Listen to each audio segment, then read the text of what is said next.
From Hart Park, this is Lancers pregame here on RealTalkSN.com alongside Robert Hayek. My name is Ramiro De La Cruz, and today a Trinity League matchup between the Servite Friars and the Orange Lutheran Lancers, who come in with identical 6-5 records. But Servite, they're coming in with a 2-2 record. Orange Lutheran, they're coming in with a 1-3 Trinity League record. Both teams trying to rebound after losses. Servite, they lost 10-1 at the hands of Mater Dei, and for Orange Lutheran, another one-run loss. That one was on the road against J. Sarah. That was the last game they played. A one-run home run was all J. Sarah would need in that ball game. But Robert, it's still early in the Trinity League. This is the last game before they start a tournament here for Orange Lutheran and for Servite both. What does Orange Lutheran need to do here today to turn the tide here and try to get back on the winning way, because they're 1-3 right now inside the Trinity League? Something needs to happen quickly. Well, they need to focus on something they've been not doing lately, and that's moving the runners.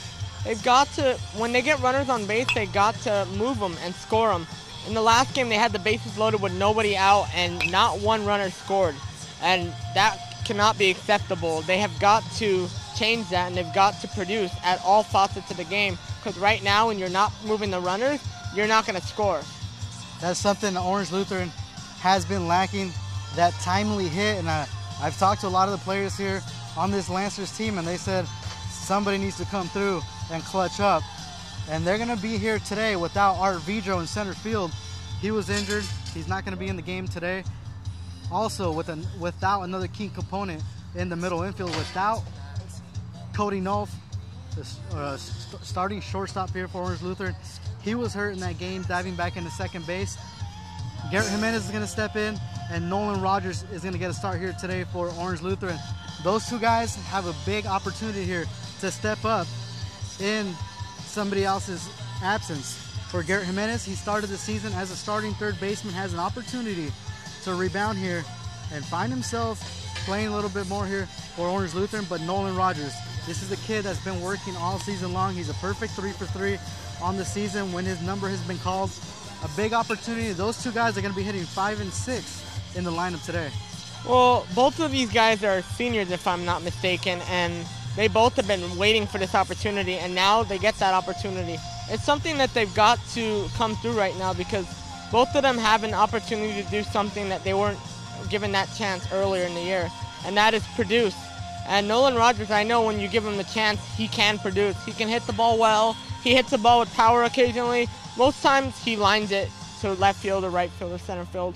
And Garrett Jimenez is very good at putting the ball in play, so they need to come through and do those things that they're very good at today and help this lineup that's sorely lacking a producer.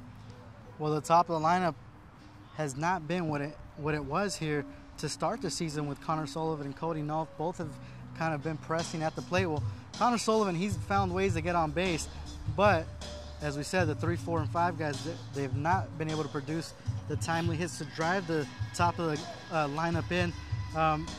Today on the mound for Orange Lutheran, Brent Wheatley.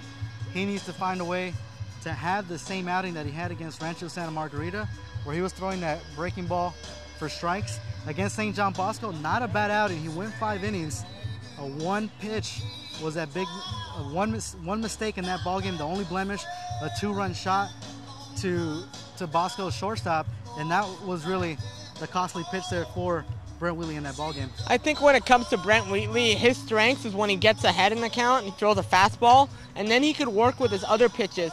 When he keeps throwing the same array of pitches, that's when the hitters keep catching on. He's got to become a little bit more unpredictable, because it seems like he's very strong in the start of the game, but as the game goes on, that's when the hitters start to figure him out. He cannot allow that to happen, especially these Servite hitters who know how to catch on to a pitcher's mistakes. And if he wants to win this game today, he's got to mix in all of his pitches. And he's got to throw a fastball, then breaking ball, and then just mix it up a little bit. Just don't be too predictable, because right now the hitters, they need to be tricked into swinging at pitches that they don't want to swing at. And in that outing against Rancho Santa Margarita, I had an opportunity to talk to Brent Wheatley, ask him what worked for him well in that game. And he said his ability to throw first pitch strikes, but better yet, throw first pitch changeups and curveballs for strikes. If he can do that, then you can dictate how you want to pitch the hitter, and Brent Wheatley is going to have to do that here today. Orange Lutheran looking to turn it around here. We're a couple of hours, about an hour away from first pitch here from Hart Park. For Robert Hayek, my name is Romero De La Cruz, Real Talk Sports Network.